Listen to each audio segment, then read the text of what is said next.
Welcome back everybody to another MOTOBOB video and some big news today because we've got some new spy shots that have landed on our desk and they appear to show an all-new middleweight sporty road bike from Triumph which could signal the return of the famous and much loved Daytona name. So in this video we'll go through the 7 things that we know about it so far, and at the end I'll tell you why I think Triumph could be onto a winner with this one. Now straight away you can tell from looking at this bike that there's plenty in common with their existing 660 models. So the Trident 660 Naked and the Tiger Sport 660 Sports Tourer. And it should come as no big surprise that Triumph are looking to expand the number of bikes in this lineup for a few reasons. So number one, it's super efficient to build multiple bikes on the same engine and roughly the same chassis and the same electronics too. Just look at Yamaha and how they've successfully spun out all manner of different bikes from their CP2 parallel twin. The second reason I think they're pushing here as well is that the middleweight segment is where a lot of bikes are sold in terms of volume. This sort of bike is generally pretty affordable, but also they tend to still be quite good to ride, and so it's a bit of a sweet spot for a lot of buyers. And then number 3, the Trident and the Tiger Sport have been really well received in terms of reviews, but also in terms of sales too, and so why wouldn't they double down on that success with more bikes on the same winning foundations? Speaking of which, from the engine casings, it looks like it'll get the same 660cc inline triple that you'll also find in the other two, which in itself is a reworking of their older Street Triple and Daytona 675 engine. But for this new run of 660 bikes, which is meant to be a bit more beginner friendly and usable on the road, they've shifted a bit of the emphasis away from top end revvy power and a bit more towards like a grunty mid-range. So there's 80 horsepower peak at 10,250 RPM, but also 64 Newton meters of peak torque, which is produced relatively low compared to that at 6,250. And I've got to say, having owned a Trident in the past, it's a really nice balance for a road bike. There's just enough power there for it to be good fun, but being a triple, it's nice and smooth and it's got that grunty pull in the mid-range, and so it's perfect for day-to-day duties as well, like commuting. Now I think realistically, even with this more sporty style of bike, they'll probably go for the same tune with the same power output and torque figures, much like Yamaha have done with their CP2 engine. So whether it's in the Tenere 700 adventure bike or the MT-07 Naked or the R7 sports bike, you get the same 72 horsepower peak and there's not really any noticeable difference between the engines. This part of the market is all about keeping the price low, and as a result, you got to keep the cost low, and so I can't really see Triumph being tempted to build different versions of the same engine. Perhaps though, there is one thing that they could change that would make it feel a little bit more sporty, and that's the throttle map. You see, with the existing bikes, you've got 2 riding modes, so road and rain, and whilst you would expect rain to be a bit limited and soft in its power delivery, for a lot of people that have reviewed it, and I think I'd tend to agree, that road mode is quite muted as well. To be fair,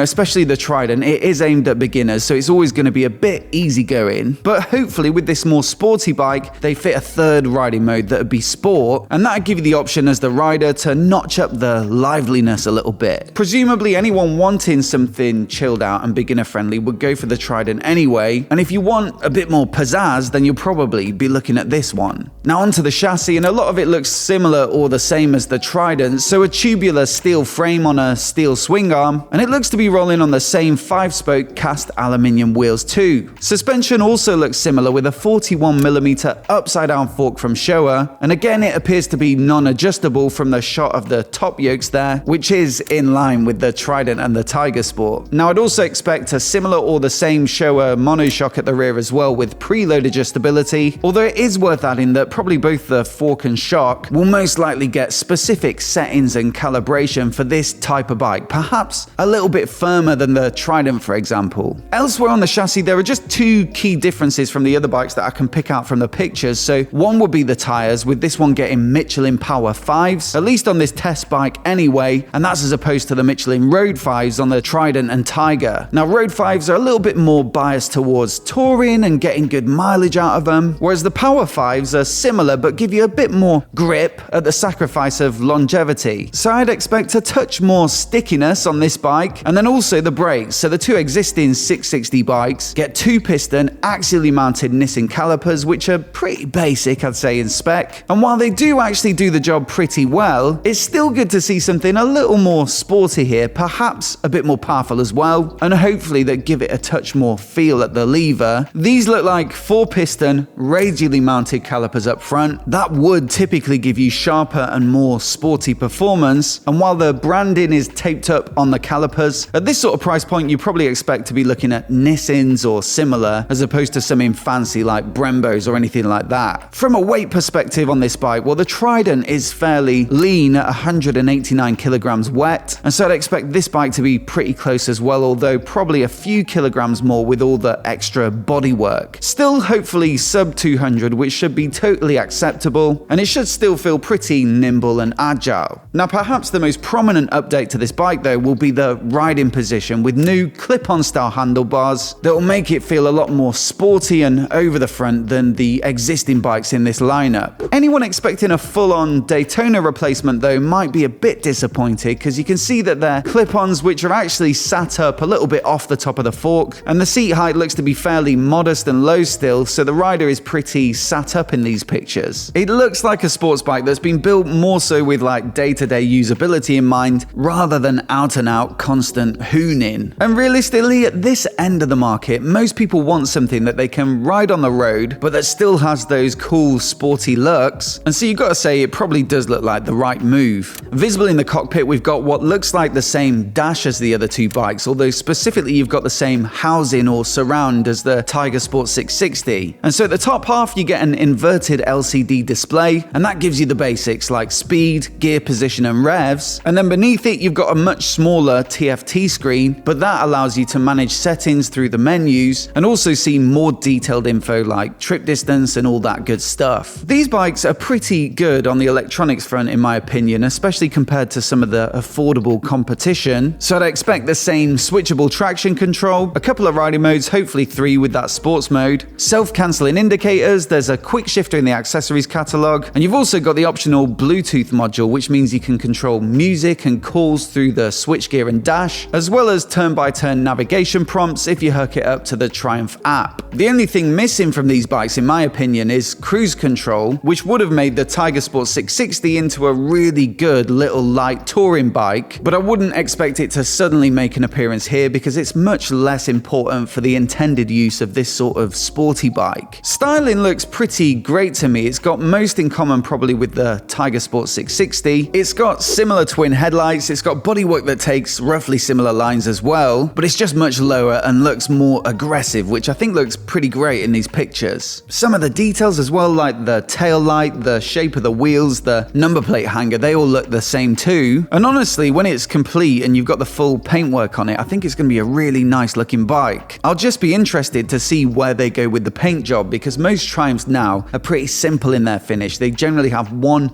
dominant color and then just some little accents and graphics here and there. But a sports bike like this, it's got to be a bit more loud and brash, and so hopefully this one gets a bit more oomph in the paint department. So what can we expect from this one on pricing? Well, I'd say around the sort of $9,000 mark would be pretty acceptable. The Trident is just shy of $8,000 now, so you'd expect to pay a bit more for this. And then the Tiger Sport 660 is just over $9,000, which is more comparable in terms of what you're getting with the bodywork. $9,000 will put it right in direct competition with the Yamaha R7 that I mentioned earlier, and I think that's why they could be onto a winner with this bike. You see, in this market, you've got the Ninja 650 from Kawasaki, which is a solid bike, but it just feels a little bit too slow at under 70 horsepower, and it's also got a very upright riding position, which makes it feel a little bit difficult to get into the flow for more spirited riding. But the R7 on the other end of the spectrum is quite aggressive in the riding position. You've got low handlebars at the front, a fairly tall seat height and relatively high foot pegs, and it's a bit of a contrast with that modest engine at 72 horsepower. I think maybe that riding position is just a little bit too sporty for anyone shopping at that sort of part of the market and that sort of power level, and so this new bike from Triumph looks to be somewhere in the middle, which would be some sort of happy medium. Sporty and fun and engaging and quick enough to raise a grin, but also not so aggressive that the riding position becomes unusable for that more regular street riding. The only problem standing in the way could be the Aprilia RS660 in my opinion, because that's a bike that also balances the sporty side and the fun with practicality and comfort, you know, beautifully. And while the RRP for that bike is up over $10,000, you do see them heavily discounted on dealer websites on a regular basis. So if you've got $9,000 to spare, it might be very tempting just to save up that extra couple of £100. I certainly thoroughly enjoyed it when I tested it earlier this year, so do check out that review on the screen now if you want to find out more. Also, let me know what you think of this new Triumph down in the comments below. Hit subscribe if you've not already to see all the latest motorcycle news like this right here on YouTube. Many thanks for watching today, and we'll catch you in the next one.